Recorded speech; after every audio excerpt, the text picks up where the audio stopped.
നമസ്കാരം, ഇൻസൈഡിലേക്ക് സ്വാഗതം. Israel Palestine യുദ്ധം ഇപ്പോഴും ഒരു തരത്തിലും അയവില്ലാതെ മുന്നോട്ട് കടന്നുപോയിക്കൊണ്ടിരിക്കുകയാണ്.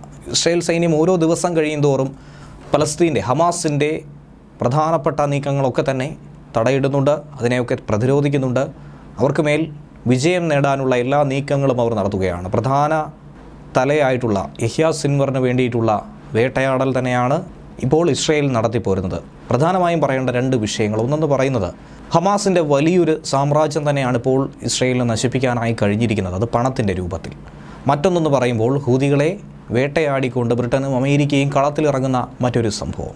ഇത് രണ്ടും കൂടി ചേർത്ത് വായിക്കുമ്പോൾ 24 മണിക്കൂറിനിടയിൽ നടന്ന രണ്ട് സംഭവങ്ങൾ അത് ഹമാസിനെ വലിയ തോതിൽ തന്നെ പിന്നോട്ട് വലിക്കുന്നുണ്ട്. ഖാൻ യൂനിസിലെ ഹമാസിൻ്റെ സാമ്പത്തിക അടിസ്ഥാന സൗകര്യങ്ങളിൽ തന്നെയാണ് വലിയ തിരിച്ചടി ആദ്യം ഇസ്രായേൽ സേന നടത്തുന്നത്. ഇസ്രായേൽ സൈനികർ കഴിഞ്ഞ ദിവസം ഒരു റെയ്ഡ് നടത്തി ഏകദേശം 3 ദശലക്ഷം ഷെക്കൽ പിടിച്ചെടുത്തിരിക്കുകയാണ്. 3 ദശലക്ഷം ഷെക്കൽ എന്ന് പറയുന്നത് ഏകദേശം $8,19,000 വരുമെന്നാണ് കണക്ക് കൂട്ടുന്നത്. ഇത് പിടിച്ചെടുത്ത ഇസ്രായേൽ പ്രതിരോധ സേന തന്നെയാണ് കഴിഞ്ഞ ദിവസം പുറത്തുവിട്ടത്. ഗാസയിലെ രണ്ടാമത്തെ വലിയ നഗരമായിട്ടുള്ള ഖാൻ യൂനിസ് എന്ന് പറയുന്നത് ഹമാസ് നേതാവായ യഹ്യാ സിൻവറിൻ്റെ സ്വകാര്യ ശക്തി കേന്ദ്രം കൂടിയാണ്. ഈ ശക്തി കേന്ദ്രത്തിൽ തന്നെയാണ് ഇസ്രായേൽ സേന ചങ്കൂറ്റത്തോടെ റെയ്ഡ് നടത്തി ഇത്രയധികം പണം പിടിച്ചെടുത്തിരിക്കുന്നത്. രഹസ്യവിവരം കിട്ടിയതിൻ്റെ അടിസ്ഥാനത്തിലാണ് ഹമാസുമായി ബന്ധമുള്ള പണമിടപാടുകാരിൽ നിന്നും ഷെക്കൽ, ഡോളർ, മറ്റ് അറബിക് കറൻസികളൊക്കെ തന്നെ കണ്ടെടുത്തിരിക്കുന്നത്. ഹമാസിൻ്റെ രഹസ്യാന്വേഷണ രേഖകളും ഇതിൻ്റെ കൂട്ടത്തിൽ കിട്ടിയിരിക്കുന്നുവെന്നാണ് മനസ്സിലാക്കാൻ കഴിയുന്നത്. ഇസ്രായേലിനെതിരെ ഏതൊക്കെ തരത്തിലുള്ള നീക്കങ്ങൾ അവർ നടത്തിയിരിക്കുന്നു എന്നുള്ള വിവരങ്ങൾ പലതും ഈ രേഖകളിലൂടെ വായിച്ചെടുക്കാനും IDFന് സാധിച്ചിട്ടുണ്ട്. ഹമാസ്, പലസ്തീനിയൻ ഇസ്ലാമിക് ജിഹാദ് തുടങ്ങിയ ഗാസ ഭീകര സംഘടനകളിൽ നിന്നും പിടിച്ചെടുത്ത പണം പ്രതിരോധ മന്ത്രാലയത്തിൻ്റെ ധനകാര്യ വിഭാഗത്തിലേക്കാണ് മാറ്റിയത്. കൃത്യമായി പണം എത്രയുണ്ടെന്ന് എണ്ണി തിട്ടപ്പെടുത്തി ശേഷം ഇസ്രായേൽ തന്നെ അവരുടെ സ്റ്റേറ്റ് ഖജനാവിലേക്ക് നിക്ഷേപിക്കുകയാണ് ചെയ്യുന്നത്. മറ്റൊരു സംഭവം നടന്നിരിക്കുന്നത് ഖാൻ യൂനിസിൻ്റെ ഏകദേശം പടിഞ്ഞാറ് ഭാഗത്ത് ഹമാസിൻ്റെ ശക്തി കേന്ദ്രമായിട്ടുള്ള അൽ അമാലിൽ IDFൻ്റെ പാരാട്രൂപ്പർ ബ്രിഗേഡിലെ സൈനികർ അവരുടെ പ്രവർത്തനം വളരെ ശക്തമായി തന്നെ മുന്നോട്ട് കൊണ്ടുപോവുകയാണ്. ഭൂഗർഭ ടണൽ ഷാഫ്റ്റുകൾ, ആയുധ നിർമ്മാണ കേന്ദ്രങ്ങൾ, നിരീക്ഷണ പോസ്റ്റുകൾ, മറ്റ് തീവ്രവാദ അടിസ്ഥാന സൗകര്യങ്ങളിൽ നിന്നും സേന വൻതോതിൽ ആയുധങ്ങളും കണ്ടെടുത്തിട്ടുണ്ട്. വലിയ തോതിലുള്ള ഒരു തിരിച്ചടിയാണ് അവർക്ക് അവിടെ നേരിടേണ്ടി വന്നിരിക്കുന്നത്. ഇസ്രായേൽ സേന വലിയ തോതിൽ അവിടെ നിലയുറപ്പിച്ചിരിക്കുന്നത്. ഇനി നേരത്തെ പറഞ്ഞ മറ്റൊരു സംഭവം എന്ന് പറയുന്നത് മറുഭാഗത്ത് ഇതിങ്ങനെ നടക്കുമ്പോൾ മറുഭാഗത്തായി യമനിലെ ഹൂതി വിമതർ അവരാണ് വലിയ തോതിൽ ഹമാസിനുള്ള പിന്തുണ പ്രഖ്യാപിച്ചുകൊണ്ട് മറ്റു രാജ്യങ്ങളെ കൂടി ആക്രമിക്കാൻ തയ്യാറായി നിൽക്കുന്നത്. ചെങ്കടലിൽ നടന്നിരിക്കുന്ന സംഭവങ്ങളൊക്കെ നമുക്ക് അറിയാവുന്നതാണ്. എന്നാൽ അവർക്ക് വലിയ തിരിച്ചടിയാണ് ഇപ്പോൾ അമേരിക്കയുടെയും ബ്രിട്ടൻ്റെയും ഭാഗത്തു നിന്ന് ലഭിച്ചിരിക്കുന്നത്. ഹൂതി വിമതരുടെ അവരുടെ കേന്ദ്രങ്ങൾക്ക് നേരെ അമേരിക്കയും ബ്രിട്ടനും സംയുക്തമായൊരു വ്യോമാക്രമണം നടത്തി. ശനിയാഴ്ച ദിവസം 13 സ്ഥലങ്ങളിലെ 36 ഹൂതി കേന്ദ്രങ്ങൾക്ക് നേരെയാണ് ഈ ആക്രമണം ശക്തമായി അവർ നടത്തിയത്. ചെങ്കടലിലെ കപ്പൽ നീക്കത്തിന് നേരെ തുടർച്ചയായി തന്നെ ആക്രമണം നടത്തുന്ന ഹൂതികൾക്ക് വലിയ തിരിച്ചടി തന്നെയാണിത്. അതിനുള്ളൊരു മറുപടി തന്നെയാണ് അമേരിക്കയും ബ്രിട്ടനും ഇങ്ങനൊരു സൈനിക നടപടി ഏകോപിപ്പിച്ച് നടത്തിയിരിക്കുന്നത്.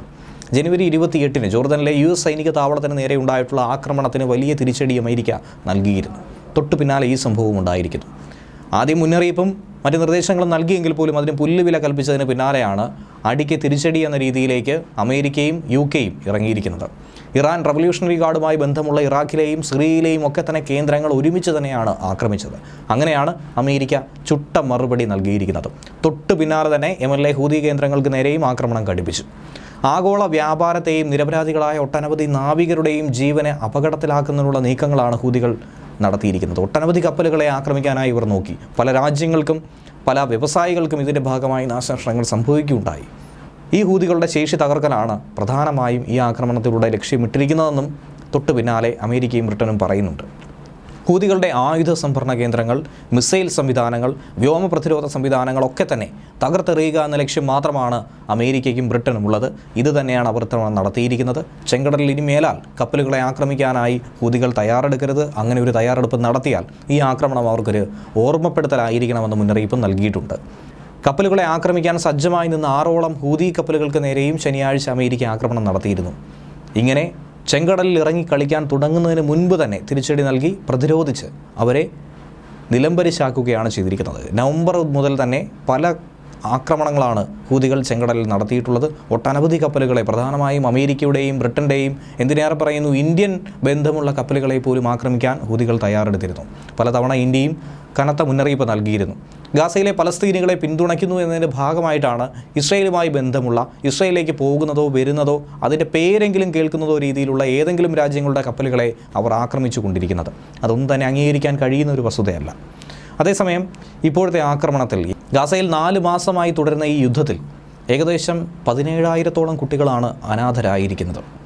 UN പുറത്തുവിട്ട റിപ്പോർട്ടിലാണ് ഇത് വ്യക്തമാകുന്നത്. അതിൽ ഭൂരിഭാഗം കുട്ടികളുടെയും അച്ഛനമ്മമാർ കൊല്ലപ്പെടുകയോ കാണാതാവുകയോ ചെയ്തവരാണ് എന്നാണ് കുട്ടികളുടെ ഏജൻസിയായിട്ടുള്ള യൂണിസെഫ് പറഞ്ഞിരിക്കുന്നത്. യുദ്ധത്തിന് മുൻപ് ഗാസയിലെ കുട്ടികളുടെ മാനസിക ആരോഗ്യത്തെപ്പറ്റി യൂണിസെഫ് ആശങ്കകൾ പങ്കുവച്ചിട്ടുണ്ടായിരുന്നു. അതുതന്നെയാണ് ഇപ്പോൾ സംഭവിച്ചിരിക്കുന്നത്.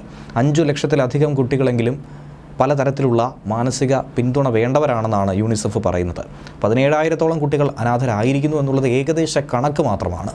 അതിലപ്പുറത്തേക്ക് വരാമെന്നുള്ളതാണ് നടുക്കുന്ന വസ്തുതയും.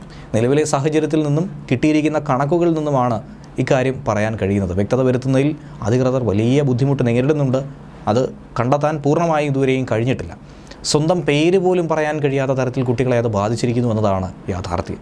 ഗസയിൽ കൊല്ലപ്പെട്ട 27,000 പേരിൽ 11,500 പേരും കുരുന്നുകളാണ് എന്നുള്ളതാണ് വേദനിപ്പിക്കുന്ന മറ്റൊരു വിഷയം.